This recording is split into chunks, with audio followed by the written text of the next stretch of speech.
আচ্ছা, আপনাদের ফেসবুক যে প্রোফাইল আছে, তো ওই প্রোফাইলটা যদি রিস্ক থাকে, যে প্রোফাইলের যে স্ট্যাটাসটা যদি রিস্ক থাকে, তো ওটাকে কি করে সলভ করবে, তো সেই নিয়ে আজকে একটা নতুন ভিডিও তোমাদের সামনে করব।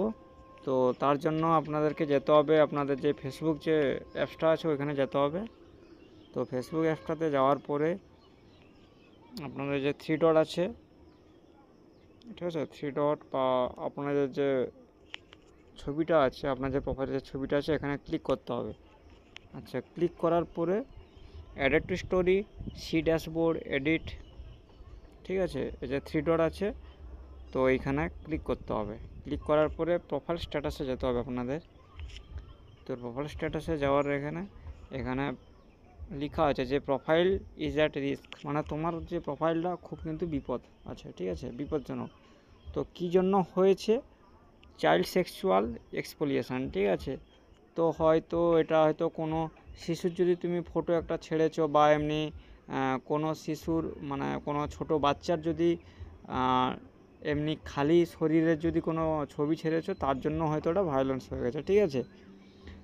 তো কি কি বেনিফিট আপনাদের পাচ্ছ না, এই যে রিস্ক রয়েছে, তো তার জন্য কি কি বেনিফিট পাচ্ছ না, ঠিক আছে। এই যে লেখা আছে প্রোফাইল ইজ রিকমেন্ডেবল, ঠিক আছে, মানে আপনাদের যে প্রোফাইলটা রয়েছে ওটা কিন্তু সবার কাছে কিন্তু পৌঁছচ্ছে না।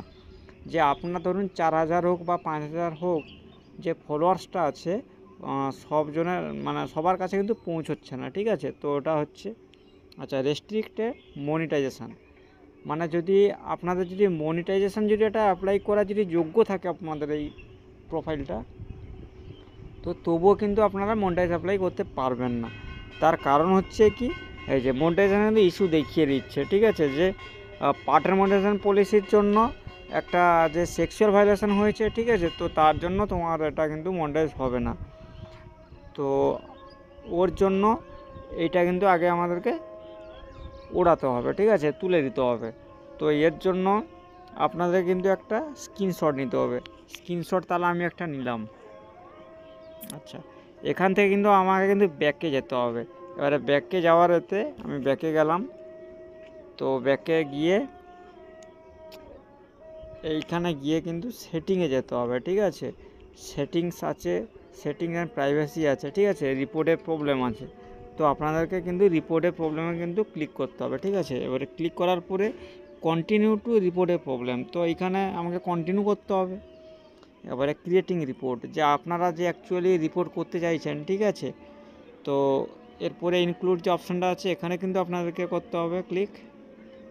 আচ্ছা, সিলেক্ট প্রোডাক্ট, যে আপনারা অ্যাকচুয়ালি কার উপর ভিত্তি করে আপনারা কমপ্লেন করতে চাইছেন, মানে রিপোর্ট করতে চাইছেন, ঠিক আছে। তো আমার এখানে লাগবে কি, গ্রুপও লাগবে না, হার্ডেল লাগবে না, লাইভও লাগবে না, ঠিক আছে, আমার এখানে লাগবে প্রোফাইল। এবারে এই যে প্রাইভেসির পরে প্রোফাইল আছে, ঠিক আছে, এবারে প্রোফাইলে আমি গেলাম। আচ্ছা, প্রোফাইলে যাওয়ার পরে এইটা যে আছে এইটা কিন্তু আমাকে ডিলিট করে দিতে হবে, তাহলে এটা আমি ডিলিট করে দিলাম। এবারে আপলোড ফ্রম ফোন, এবারে আমি আপলোড করতে হবে। এবারে আপলোড করার জন্য আমাকে এখানে ক্লিক করতে হবে। এবারে আমি যে স্ক্রিনশটটা নিয়েছি, ঠিক আছে, এই স্ক্রিনশটটা আমাকে এখানে আমি দিয়ে দিলাম, ঠিক আছে। এবারে এইখানে কিছু আপনাদেরকে লিখতে হবে, ঠিক আছে। তো এইটা আমি অন্য একটা কপি করা আছে, আমি এখানে পেস্ট করে দিব। আপনাদের যদি এটা লাগে তাহলে আমি আমার ডেসক্রিপশানে কিন্তু আমি দিয়ে দেবো, ঠিক আছে। তো ডেসক্রিপশানে দিয়ে দেওয়ার পরে এই যে সেন্ড রিপোর্ট আছে এইখানে কিন্তু আপনাদের ক্লিক মারতে হবে, ঠিক আছে। এটা ক্লিক মারার পরে 24 থেকে 48 ঘন্টার মধ্যে ফেসবুক টিম কিন্তু রিভিউ করবে আপনার ওই প্রোফাইলটা রিভিউ করার পরে আপনাদের সলভ হয়ে যাবে, ঠিক আছে। তো ভিডিওটি কেমন লেগেছে আপনারা জানাবেন। যদি ভিডিওটি ভালো লেগে থাকে এবং আপনারা যদি আমার চ্যানেলটিতে যদি নতুন হয়ে থাকেন, তাহলে আমার চ্যানেলটি কিন্তু সাবস্ক্রাইব করবেন, ঠিক আছে, আর বেল আইকনটি দয়া করে একটু দাবিয়ে দিবেন, ঠিক আছে। তো ভিডিওটি কেমন হয়েছে একটু জানাবেন। তো রাখছি, এরপরে নেক্সট ভিডিওতে আবার দেখা হবে, ঠিক আছে।